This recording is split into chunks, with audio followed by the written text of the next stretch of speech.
Welcome back, Young America. Today on 5 Minute Fridays, we're going to be talking about Titus chapter 2, verses 6 through 8. And it says, Young men likewise exhort to be sober-minded, in all things showing thyself a pattern of good works, in doctrine showing uncorruptness, gravity, sincerity, sound speech that cannot be condemned, that he that is of the contrary part may be ashamed, having no evil thing to say of you. Now, as a young man and just coming on the verge of adulthood, you could say, here in America, because I've said this before. Once you turn 18, they call you an adult, but really all you can do is vote.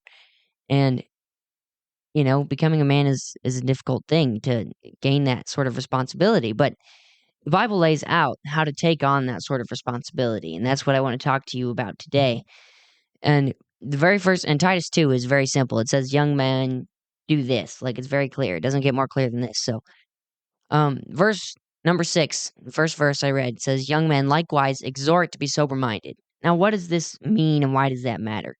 Because we have a very not good stigma. We have a very common stigma, we should say, here in America that, when you're a teenager and then you're in college and all this stuff, that's your time to be young and dumb and to live a little and just be a kid. Well, the fact is you're not a kid anymore. You need to think straight. You need to be sober-minded is the word that the Bible uses, and that means you think. You actually use your brain.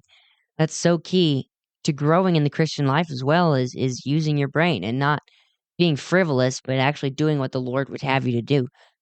And that's and this whole rest of the passage kind of plays this out. In verse 7, it says, in all things showing thyself a pattern of good works. And that's saying, to me, it makes me think of laziness. You shouldn't be lazy. You need to think straight and be sober-minded and do what you're supposed to do and do what's right. That's how you become a man. A true man is someone who does what's right no matter what he feels like or what somebody else says. You're going to have the pattern of good works that other people can see. And then it says, in doctrine, showing uncorruptness, gravity, sincerity. And that kind of goes along with sober-minded too. That sober-minded sort of sets up this whole 3-verse section here. It's showing uncorruptness, gravity, sincerity. That's, be down to earth and use your brain and do what's right and don't be frivolous. This is not playtime. This is real life. We are in real life now. And I think that's something that's hurt America just in general, but Christians and young men, is that we don't act like life is real life. This is real life. Life is happening now. Be here and use your brain and do what's right. That's what God wants. That's how you become a true man, is by following what this has to say. Now, verse 8 says, sound speech that cannot be condemned, that he that is of the contrary part may be ashamed, having no evil thing to say of you. Now, you hear a lot, too, as a young person, whether you're a man or a lady, I think that, you'll regret saying that when you're older, or that sort of thing. Well, we don't have to be that way. We don't have to regret the things that we said. We can have sound speech that cannot be condemned.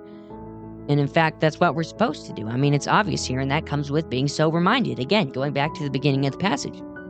And that way, those who oppose you, those who aren't Christians, those who tear you down, even in our own circles, you could say even, sadly, sometimes that's true, is that they cannot condemn you if you have sound speech and you're speaking the truth in love and you're doing what's right and you're thinking down to earth and you're thinking practically and you're thinking biblically.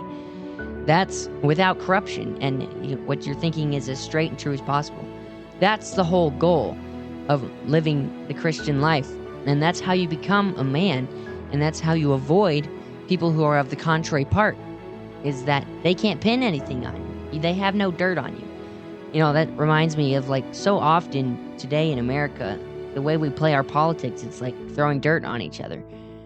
And they don't really know what to do with a person who doesn't have any dirt to be thrown on them, because they have sound speech.